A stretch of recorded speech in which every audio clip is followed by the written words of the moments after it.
Welcome to the 14th Digital Marketing Institute, presenting most advanced digital marketing course in Pakistan. Register now.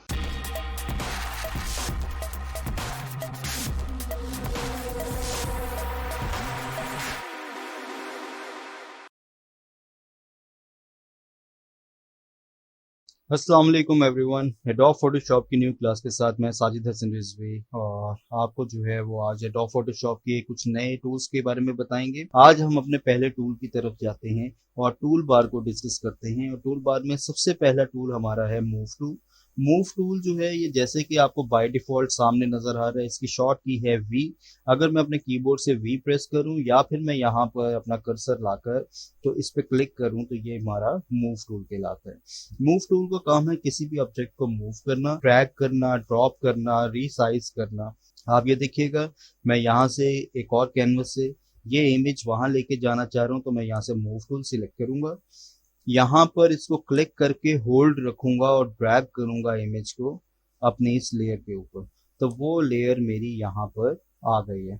अब ये क्योंकि मेरे canvas से बड़ी है, जरा इसके साइज को मैं शॉर्ट कर रहा हूँ और अपने कैनवस के ऊपर लेके आ रहा हूँ। एंटर प्रेस करता हूँ तो ये मेरे कैनवस के ऊपर प्लेस हो गई है। इसका साइज थोड़ा सा जो है वो डैमेज हो गया है, मैं इसको कुछ बेहतर करूँ। जी, इस तरह से ये इमेज जो है मैंने अपने कैनवस के ऊपर रख दी है।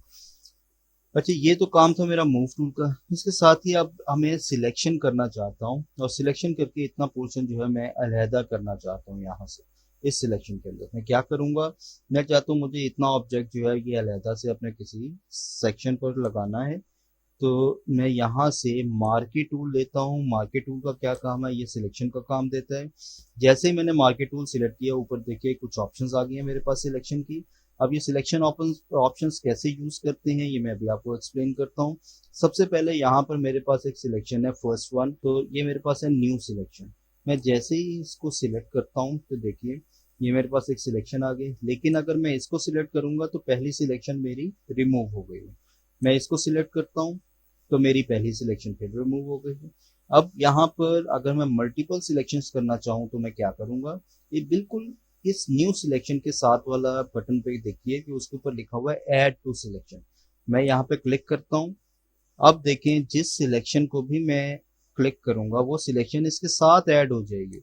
मैं इस पे सिलेक्शन दे रहा हूँ, मैं इस पे सिलेक्शन दे रहा हूँ। तो ये तो थी मेरी ऐड सिलेक्शन। अब उसके बिल्कुल साथ एक और है, वो है सब्ट्रैक्ट फ्रॉम सिलेक्शन। अब मैं जिस सिलेक्शन को सिलेक्ट करूंगा वो डी सिलेक्ट हो जाएगी। अब मैं चाहता हूं कि मेरा जो पोर्शन है वो ज्यादा सिलेक्ट हो गया है। सपोज यहाँ पे मैं अभी सिलेक्शन कर रहा हूँ और सिलेक्शन के साथ मैंने इसको भी सिलेक्ट कर लिया। अब देखिए मेरे ये दोनों ऑप्शन सिलेक्शन हैं। मैं चाहता हूँ कि मेरा सिर्फ इतना ही पोर्शन सिलेक्टेड हो जिसमें मेरा ये ऑब्जेक्ट है, तो मैं क्या करूंगा, मैं सिलेक्शन टूल लेता हूँ। यहाँ से इतना पोर्शन जो है वो ले रहा हूँ और यहाँ से मैं इतना पोर्शन ले रहा हूँ कि जो मैंने डी सिलेक्ट करना है। अब आप यहाँ पर देखिए मेरी सिलेक्शन काफी प्रिसाइज हो गई है और बिल्कुल जितना ऑब्जेक्ट मुझे चाहिए था उतना ही ऑब्जेक्ट मेरा सिलेक्टेड है। इसके बाद हमारे पास एक सिलेक्शन की इंटरसेक्शन, जहां पर मेरी ये सिलेक्शन एक दूसरे को इंटरसेक्ट करेगी। मैं आपको ये करके दिखाता हूँ। यहाँ पर देखिएगा कि मैं यहाँ से इतना पोर्शन जो है मैं डी सिलेक्ट करना चाह रहा हूँ, तो मेरा इंटरसेक्शन पॉइंट जो है सिर्फ वही आ गया। बाकी मेरी जितनी सिलेक्शन थी वो रिमूव हो गई। तो इंटरसेक्शन जो है, इंटरसेक्शन का क्या काम है कि जितना आपका पॉइंट इंटरसेक्ट होगा उतना रहे, बाकी आपकी सिलेक्शन रिमूव हो जाए। मैं यहाँ पे एक देखिए ये कंप्लीट मेरी सिलेक्शन है यहाँ से लेके यहाँ तक। मैं चाहता हूँ कि मुझे सिर्फ ये सेंटर वाले ऑप्शन चाहिए, बाकी सारे रिमूव हो जाए। तो देखिए मैं यहाँ पर इस वाले पोर्शन को सिलेक्ट कर रहा हूँ, तो ये अब मेरा इंटरसेक्शन पॉइंट बन गया। ये पॉइंट अब बाकी रहा, बाकी की मेरी सिलेक्शन रिमूव हो गई। तो ऐसे मैं इंटरसेक्शन सिलेक्शन को यूज कर सकता हूँ। अब मैं चाहता हूँ कि मेरा सिर्फ यही पॉइंट जो है वो रहे, तो देखिए मैंने इंटरसेक्शन के थ्रू इतने पोर्शन को सिलेक्टेड कर दिया, बाकी को डी सिलेक्ट कर दिया। तो ऐसे हम ये सिलेक्शन को यूज करते हैं। इसके साथ फेदर है, फेदर क्या होता है ये हम बाद में डिस्कस करेंगे। फिर हमारे पास स्टाइल्स हैं। ये हम नॉर्मल ही रखते हैं। और यहाँ पे कुछ विड्थ और हाइट है कि इसकी विड्थ और हाइट हम खुद देना चाहें कि सिलेक्शन की कितनी है तो यहाँ से हम दे सकते हैं। फिर सिलेक्ट एंड मास्क है, ये हम अभी बाद में पढ़ते हैं, पहले हम मार्की टूल को डिस्कस कर रहे हैं। सिलेक्शन लेने के बाद अगर मैं सिलेक्शन में रहते हुए किसी भी ऑब्जेक्ट पे राइट क्लिक करता हूँ और लेयर वाया कॉपी कर लेता हूँ तो आप देखेंगे कि मेरा इतना पोर्शन एक और लेयर में कॉपी हो गया। मैं अब इसको ड्रैग कर रहा हूँ और यहाँ पे प्लेस कर रहा हूँ तो आप देखिए जो सिलेक्शन की हुई थी मैंने उस सिलेक्शन की कॉपी ले ली। मैं दोबारा से इमेज को सिलेक्ट कर रहा हूँ, मैं लेयर वाया कॉपी ले रहा हूँ तो मेरी यहाँ पे दिखेगा वो लेयर भी कॉपी हो गई। मैं इसको उठा के यहाँ पे रख रहा हूँ।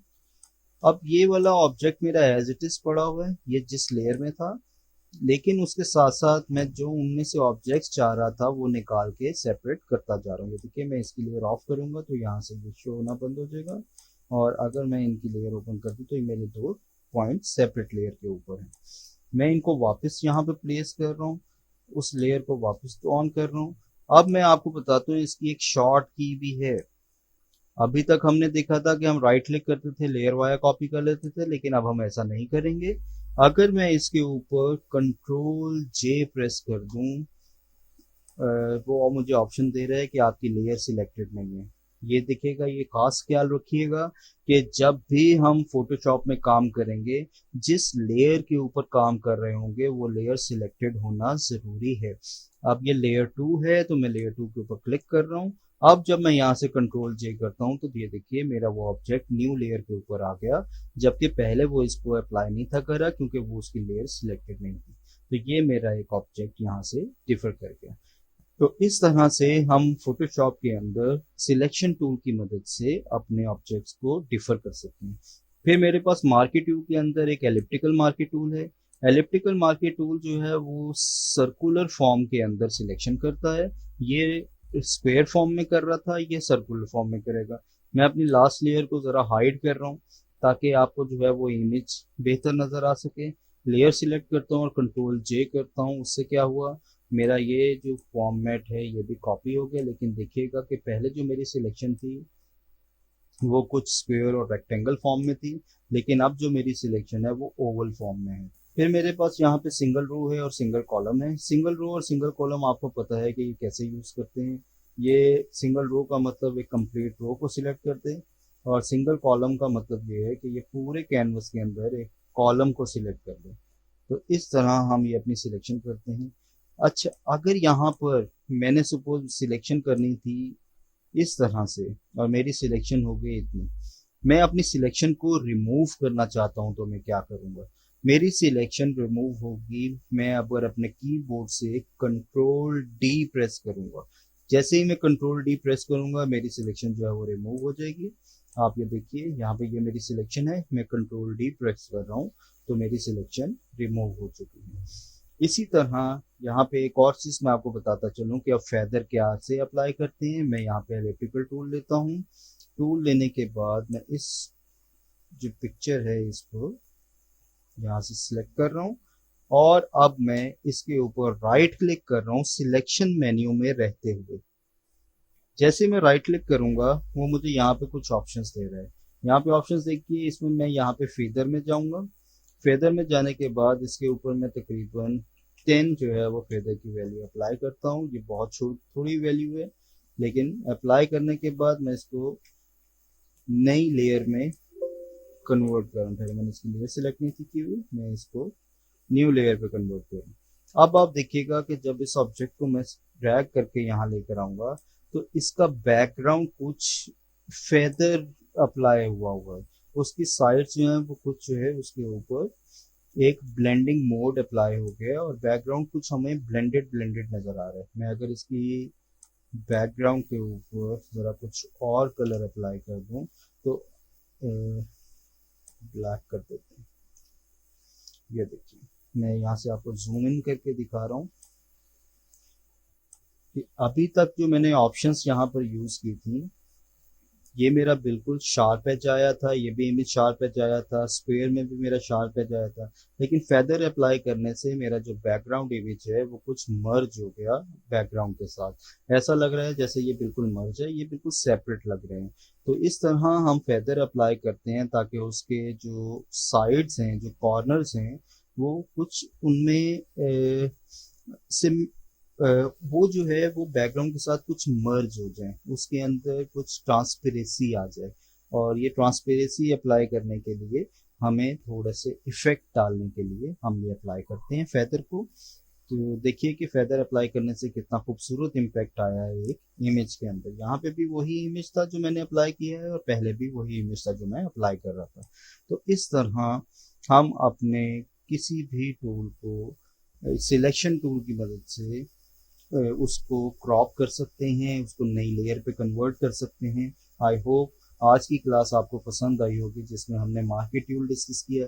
हमारे पास सिलेक्शन के और बहुत सारे टूल्स हैं, लेकिन क्योंकि आज की क्लास में हम सिर्फ मार्केट टूल को ही डिस्कस करेंगे, जो हमारे पास दो थे, एक रेक्टेंगल था, एक सर्कल। सो इंशाल्लाह we will be back in the next class. Inshallah, in the next class I will teach you the more options of selection tool.